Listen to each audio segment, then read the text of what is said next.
அல்லாஹ்வுடைய தூதர் சொன்னார்கள், நாளை மறுமையில் முதலாவது விசாரிக்கப்படக்கூடியவர்கள் இந்த 3 பேர். யார் அவர்கள்? முதலாமவர் ஷஹீத், அல்லாஹ்வுடைய பாதையில் மரணித்தவர். இரண்டாவது ஒருவர் காரி, குர்ஆனை அழகாக ஓதக்கூடியவர். மூன்றாவது ஆலிம், மார்க்கத்தை கற்று பேசக்கூடிய மனிதர். இந்த துறையிலும் இன்று பிரபலியம் தேவைப்படுகிறது.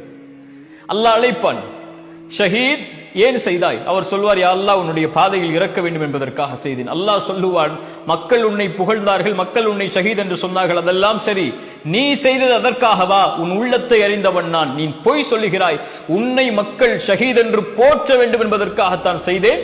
யாரிடத்தில், யாருக்காக செய்தாய்? அவர்களிடத்தில் சென்று கூலியை வாங்கிக் கொள். காரி, குர்ஆனை ஓதினாய், எதற்காக ஓதினாய்? அவர் சொல்வார், யா அல்லாஹ் உனக்காகத்தான். பொய் சொல்லுகிறாய் அடியானே, மக்கள் உன்னை குர்ஆனை அழகாக ஓதக்கூடியவர் என்பதற்காகத்தானே குர்ஆனை அழகாக ஓதினாய்.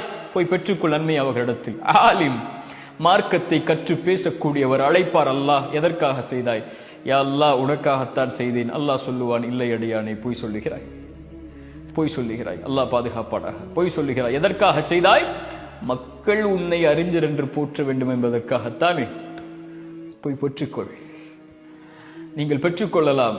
நீங்கள் மார்க்கத்தை சொல்லக்கூடிய மனிதராக இருந்தால், மார்க்கத்தை எடுத்து வைக்கக்கூடிய நபராக இருந்தால், உங்கள் ஃபேஸ்புக்கில் எத்தனை பேர் இதை கமெண்ட் செய்திருக்கிறார்கள், எத்தனை பேர் இதை லைக் செய்திருக்கிறார்கள், எத்தனை பேர் ஃபாலோ செய்திருக்கிறார்கள், மக்கள் இதை ஏற்றுக்கொண்டார்களா, மக்கள் இதை பார்க்கிறார்களா, நான் பிரபலியமாகி விட்டேனா, மக்கள் மத்தியில் எனக்கு அங்கீகாரம் இருக்கிறதா, மக்கள் என்னை மதிக்கிறார்களா, மக்கள் என்னை அறிஞர் என்று போற்றுகிறார்களா, மக்கள் என்னை காரி என்று போற்றுகிறார்களா, மக்கள் என்னை சிறந்தவர் என்று போற்றுகிறார்களா என்று நீங்கள் பிரபலியத்தை மக்களிடத்திலே தேடிக்கொண்டிருந்தால், மறுமையில் அல்லாஹ் அழைத்து சொல்வான், யார் உங்களுக்கு லைக் செய்தார்களோ, யார் உங்களுக்கு கமெண்ட் செய்தார்களோ, யார் உங்களுடைய வீடியோக்களை ஷேர் செய்தார்களோ, அதைத்தானே எதிர்பார்த்தாய்.